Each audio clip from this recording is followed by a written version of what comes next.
Bonjour à tous, bienvenue sur ma chaîne Grand Club FCB. Si vous êtes nouveau sur ma chaîne, n'hésitez pas à vous abonner.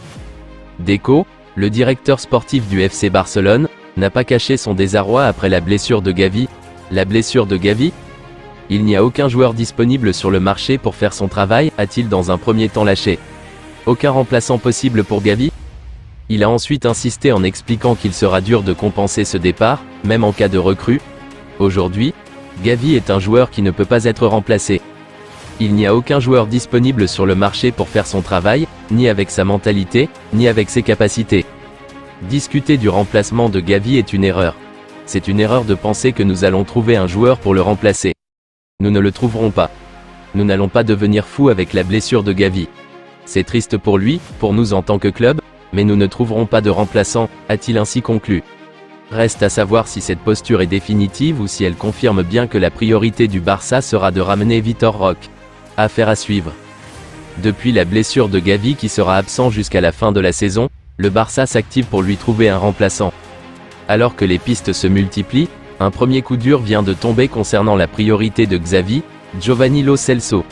Malgré son faible temps de jeu en Angleterre, Tottenham ne libérera pas Lo Celso cet hiver, un coup dur pour Xavi qui aimait énormément le joueur. Le Barça réfléchit donc à donner plus d'importance à Fermin ou à d'autres jeunes de la Masia, ce qui ne plaît pas aux techniciens espagnols. Xavi aurait déjà une nette préférence pour remplacer Gavi tandis que deux joueurs du PSG seraient ciblés. Fabian Ruiz et Carlos Soler ciblés par le Barça? Mais Lo Celso n'est pas le seul joueur ciblé par le Barça. Mundo Deportivo revient de façon plus détaillée sur ce fameux milieu et explique que le champion d'Espagne se verrait bien piocher au Paris Saint-Germain où Fabian Ruiz et Carlos Soler seraient grandement appréciés. Aucun contact n'aurait encore été amorcé entre les dirigeants catalans et parisiens mais l'intérêt serait bien réel. En attendant, rien ne serait encore joué dans ce dossier tandis que l'état-major barcelonais se poserait encore des questions sur le choix à faire cet hiver. Prioriser l'arrivée de Vitor Roque ou celle d'un milieu de terrain. Affaire à suivre. Le Paris Saint-Germain serait toujours à la lutte avec le Real Madrid et le FC Barcelone pour une pépite.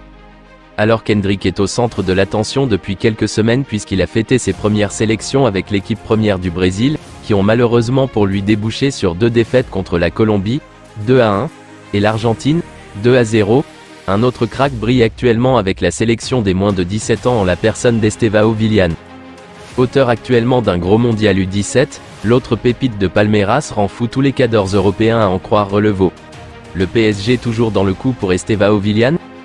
À commencer par le Real Madrid, qui par l'intermédiaire de Juni Calafat, suivrait de très près un joueur qui possède une clause libératoire de 60 millions d'euros. À l'instar d'Hendrick, si toutes les conditions sont réunies pour boucler le transfert, alors la Maison Blanche foncera. Solik, l'attaquant de 16 ans n'a jamais caché sa préférence pour le Barça, qui bien qu'intéressé, n'a pas les moyens financiers à l'heure actuelle pour concourir avec ses concurrents. Outre les deux géants espagnols, le PSG a aussi montré son intérêt et avait même fait une offre de 93 millions d'euros dans une proposition comprenant aussi Hendrick et une autre proposition de 35 millions d'euros, à chaque fois refusée. Mais le média l'annonce, Paris compte bien revenir à la charge. Affaire à suivre. Je vous remercie d'avoir regardé ma vidéo, n'hésitez pas à vous abonner pour plus de contenu similaire.